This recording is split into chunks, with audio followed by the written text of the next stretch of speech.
మీ అందరికీ మన ప్రభు రక్షకుడైన యేసుక్రీస్తు వారి శ్రేష్టమైన నామంలో మీ అందరికీ కూడా శుభాలు తెలియపరచుకుంటున్నాను. ఎలా ఉన్నారండి? అందరూ బాగున్నారా? మీరందరూ దేవుని కృపలో దేవుని దయలో వర్ధిల్లుతున్నారని విశ్వసిస్తున్నాను. ఈరోజు వాక్యాన్ని జాగ్రత్తగా ధ్యానిద్దాము.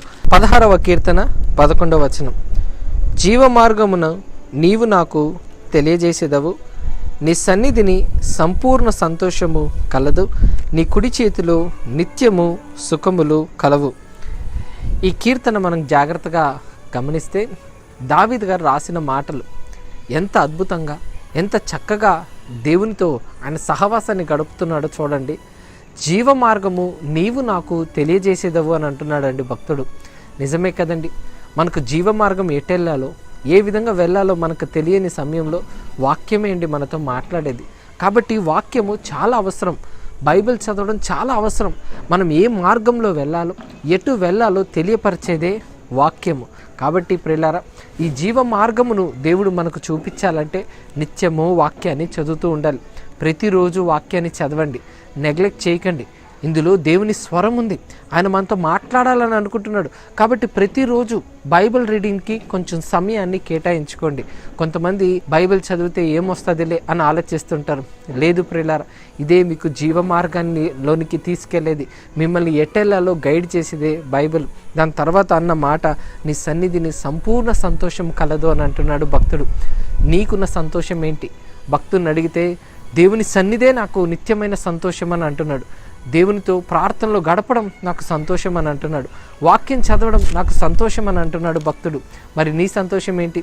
బిగ్ బాస్ చూడడమా, సీరియల్స్ చూడడమా, ఎంజాయ్మెంట్ చేయడమా, అక్కడ ఇక్కడ గాలికి తిరగడమా? ఏది నీ సంతోషం? భక్తులు చూడండి, దేవుని సన్నిధే నా సంతోషం అని అంటున్నారు. నీ సంతోషం ఏమై ఉందో ఒకసారి ఆలోచించుకోండి ప్రియులారా. మన సంతోషం నిజంగా ప్రభులో ఉండాలండి. ఆ సంతోషం మనకున్న రోజు నిజంగా ప్రభులో మనము ఆనందించగలము. తర్వాత నీ కుడి చేతిలో నిత్యము సుఖములు కలవు అని అన్నాడు. నిజమైన జాయ్, నిజమైన హ్యాపీనెస్ ప్రభులో ఉంటుందండి. మీరు దేవుణ్ణి ప్రార్థనలో అడుగుతూ ఉండొచ్చు. అడిగినా నీకు స్పందన రాకుండా, నీకు ఆన్సర్ రాకుండా, జవాబు రాకుండా ఉన్న పరిస్థితిలో బాధపడుతున్నావా, దుఃఖపడుతున్నావా? ఎందుకు దేవుడు నాకు స్పందించట్లేదు, ఎందుకు దేవుడు నాతో మాట్లాడట్లేదు, ఎందుకు దేవుడు జవాబు ఇవ్వట్లేదు అని బాధపడుతున్నావా? గుర్తుపెట్టుకోండి, ఆయన కుడి చేతిలో నిత్యము సుఖములు కలవు అనే మాట వాక్యంలో రాయబడింది. నీకు జాయ్ అండ్ హ్యాపీనెస్ని దేవుడు ప్రిపేర్ చేస్తున్నాడు. అయితే నీకున్న సమయాన్ని బట్టి, నీకున్న పరిస్థితిని బట్టి నువ్వు దిగులు పడద్దు. దేవుడు ఆ సంతోషాన్ని, సమాధానాన్ని, ఆనందాన్ని ఇస్తాడని నమ్మి చూడు, విశ్వసించి చూడు.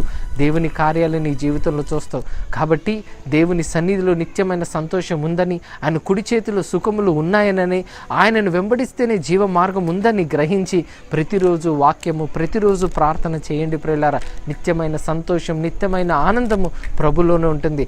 అవన్నీ మీరు అందుకోవాలని, దేవునిలో మీరందరూ ఆనందించాలని మనస్ఫూర్తిగా ఆశిస్తూ నా మాటలు ముగిస్తున్నాను. కళ్ళు మూసుకోండి, ప్రార్థన చేసుకుందాం. పరిశుద్ధుడా, మహోన్నతుడా, మీ ఘనమైన శ్రేష్టమైన నామానికి వందనాలు దేవా. మీ కృపను బట్టి నాయన ఈరోజు ఈ విధంగా మీ వాక్యాన్ని మేము ధ్యానించుటకు మీరు కృప చూపించారు. అవును తండ్రి, మీ కుడి చేతిలో సుఖములు కలవు అని మీ వాక్యము చెబుతుంది. అది మేము నమ్ముతున్నాము దేవా. మీ పిల్లలకు ఒకవేళ ఎన్నో ఇబ్బందులు గుండా, ఎన్నో పరిస్థితులు గుండా నాయన ఎంతో అల్లాడుతూ ఇబ్బంది పడుతుంటే వారికి మీరు నిత్యము సంతోషాన్ని దయచేయమని ప్రార్థిస్తున్నాను తండ్రి. ఆనందాన్ని, సంతోషాన్ని, సుఖాన్ని మీరు వారికి అనుగ్రహించమని ప్రాధేయపడుతున్నాను. అదేవిధంగా మీ పిల్లలందరూ కూడా నిత్యమైన సంతోషం మీ సన్నిధిలో ఉందని వాళ్ళు గ్రహించుటకు మీరు కృప చూపించండి.